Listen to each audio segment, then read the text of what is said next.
Hello everyone. Today we will discuss Open System Interconnection OSI Reference Model. देखिए, पहले हर network के अपने खुद के प्रोटोकॉल होते थे, जैसे डार्पा का आरपानेट, IBM का सिंपल नेटवर्क आर्किटेक्चर, DEC का डैकनेट। तो ये जो नेटवर्क थे वो एक दूसरे के संगत नहीं थे, इसलिए विभिन्न नेटवर्क के बीच डेटा कम्युनिकेशन संभव नहीं हो पाता था। इस समस्या के निदान के लिए अंतर्राष्ट्रीय मानक संस्थान ISO ने नेटवर्क संरचना के लिए एक अंतर्राष्ट्रीय मानक दिया, जिसको हम ओपन सिस्टम इंटरकनेक्शन कहते हैं। OSI मॉडल के प्रोटोकॉल कहीं भी स्थित किन्हीं भी दो असमान कंप्यूटर सिस्टम के बीच डेटा ट्रांसमिशन को प्रॉपर वे में चलाने के लिए बनाए गए थे।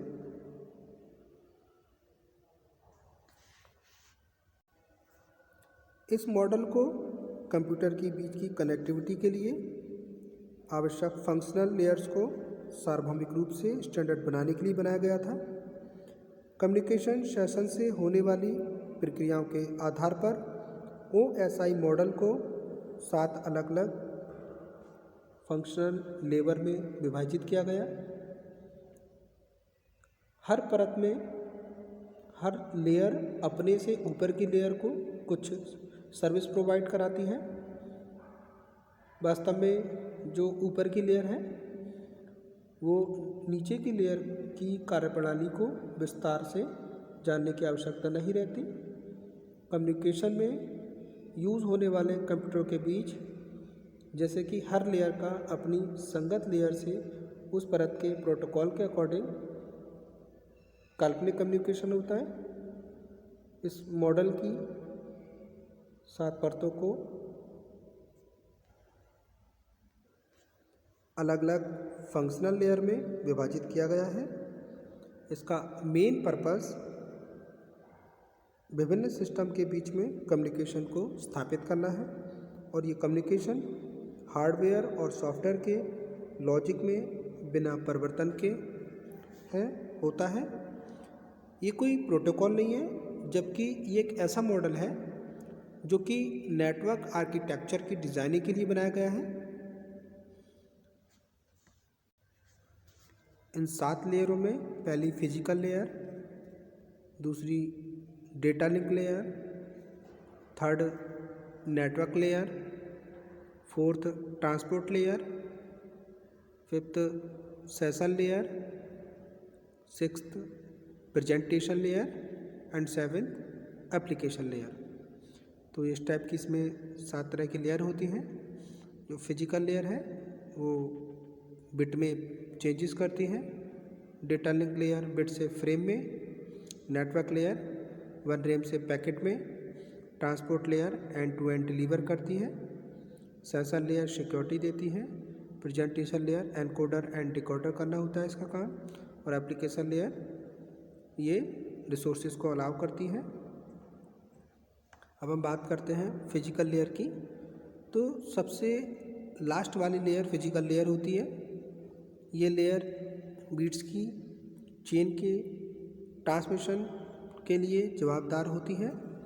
ये डेटा को प्राप्त करता है और उनके स्ट्रक्चर में एक के बाद एक, मतलब एक बीट एक समय में ट्रांसमिट करती है। साथ ही ये डेटा की स्ट्रीम्स को प्राप्त करने का कार्य करती है, मतलब एक बीट एक समय में, फिर इन्हें दोबारा से फ्रेम बनाने के लिए डेटा लिंक लेयर को देती हैं। डेटा लिंक लेयर क्या होता है? OSI रेफरेंस मॉडल की ये सेकंड लेयर होती है। सभी लेयर की तरह ये भी ट्रांसमिट रिसीव करने का कार्य करती है। ये डेटा को सिग्नल लाइन के द्वारा एक डिवाइस से दूसरी डिवाइस में भेजती हैं। ये नेटवर्क लेयर से पैकेट को प्राप्त करती है और इस लेयर में इंफॉर्मेशन तब तक रहती है जब तक कि ट्रांसमिशन ना हो जाए। ये लेयर एड्रेस, फ्रेम का साइज, राउटर, सेगमेंट की सूचना आदि को कंट्रोल करता है और एक कंप्यूटर से दूसरे कंप्यूटर पर फ्रेम को बिना किसी एरर के ट्रांसमिट करता है। नेक्स्ट आती है आपकी नेटवर्क लेयर। ये लेयर ओरिजिनेटिंग और डेस्टिनेटिंग, मतलब जो भेजने वाला है और प्राप्त करने वाला है, उन कंप्यूटर के बीच रूट एस्टेब्लिश करती है, एक रास्ता बनाती है। इस लेयर पर एरर ढूंढना और सही करना आदि की कोई स्थापना नहीं होती। साथ ही साथ ये डेटा लिंक लेयर की and the end transmission service पर ही विश्वास करती है और उसे अप्लाई करती है। नेटवर्क लेयर का यूज़ हमेशा उन कंप्यूटर सिस्टम के बीच कम्युनिकेशन के लिए किया जाता है जो कि लोकल एरिया नेटवर्क के पार्ट नहीं होते। इस लेयर का यूज़ तब किया जाता है जब कंप्यूटर अलग अलग नेटवर्क्स पर होते हैं और रूटर्स के द्वारा अलग किए गए हों।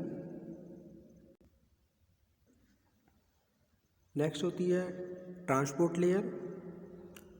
डेटा लिंक लेयर की तरह ही ट्रांसपोर्ट लेयर क्या करती है, end to end integrated transmission का कार्य करती है। डेटा लिंक लेयर और ट्रांसपोर्ट लेयर में सिर्फ इतना ही डिफरेंस होता है कि ट्रांसपोर्ट लेयर इस कार्य को लोकल एरिया नेटवर्क से बाहर भी करती है, मतलब दो अलग अलग नेटवर्क के बीच ये उन पैकेट को भी ढूंढती हैं जो रूटर के द्वारा रिजेक्ट कर दिए गए हों और उनके रीट्रांसमिशन के लिए ऑटोमेटिक ही रिक्वेस्ट भी भेजती है। ट्रांसपोर्ट लेयर का एक और मेन जो फंक्शन होता है वो सीक्वेंस से बाहर हुए पैकेट को रीसीक्वेंस, मतलब फिर से क्रम में जमा करना होता है। ये एरर कंट्रोल और फ्लो कंट्रोल दोनों को सोर्स एवं डेस्टिनेशन लेवल पर करने में रेस्पॉन्सिबल होती है। ये दो एंड पॉइंट के बीच कनेक्शन को बनाती है। कनेक्शन एक ऐसा लॉजिकल पाथ है जो कि मैसेज में सभी पैकेट के साथ सोर्सेस से डेस्टिनेशन के बीच में रहता है। Next session layer. ये लेयर OSI मॉडल की 5th लेयर होती है। ये लेयर अपेक्षाकृत पृथक रूप से उपयोग नहीं की जाती। बहुत से प्रोटोकॉल इस लेयर की फंक्शनलिटी को ट्रांसपोर्ट लेयर में ही शामिल करते हैं। इस सेशन लेयर का कार्य दो कंप्यूटर के बीच कनेक्शन के समय कम्युनिकेशन का फ्लो ही सेशन कहलाता है। ये निर्धारित करती है कि कम्युनिकेशन का फ्लो यूनी डायरेक्शनल या बाय डायरेक्शनल होगा। साथ ही ये निर्धारित करती है कि दूसरी रिक्वेस्ट प्राप्त होने से पहले पहली रिक्वेस्ट का क्या हुआ, वह पूरी हुई है या नहीं। नेक्स्ट लेयर होती है प्रेजेंटेशन लेयर।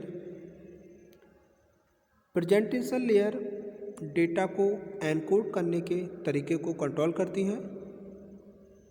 सभी कंप्यूटर्स एक ही तरह की डेटा एनकोडिंग स्कीम का यूज़ नहीं करते और presentation layer unequal data encoding scheme की बीच में ट्रांसलेशन का कार्य करती है। Presentation layer floating point format में डिफरेंस करने के लिए भी यूज़ की जाती है। साथ ही एनक्रिप्शन और डिक्रिप्शन सर्विसेज के लिए भी इसका उपयोग किया जाता है। एंड लास्ट लेयर है हमारी एप्लीकेशन लेयर।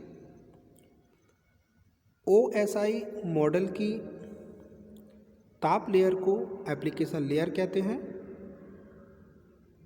इसमें यूज़र एप्लीकेशंस शामिल नहीं होती है। ये सिर्फ एप्लीकेशंस व नेटवर्क सर्विसेज के बीच में एक इंटरफेस प्रदान करता है।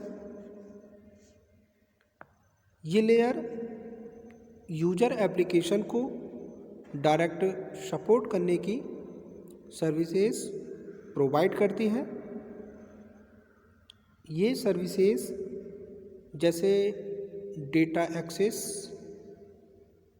इलेक्ट्रॉनिक मेल और शेयर डेटाबेस मैनेजमेंट आदि कुछ भी हो सकता है।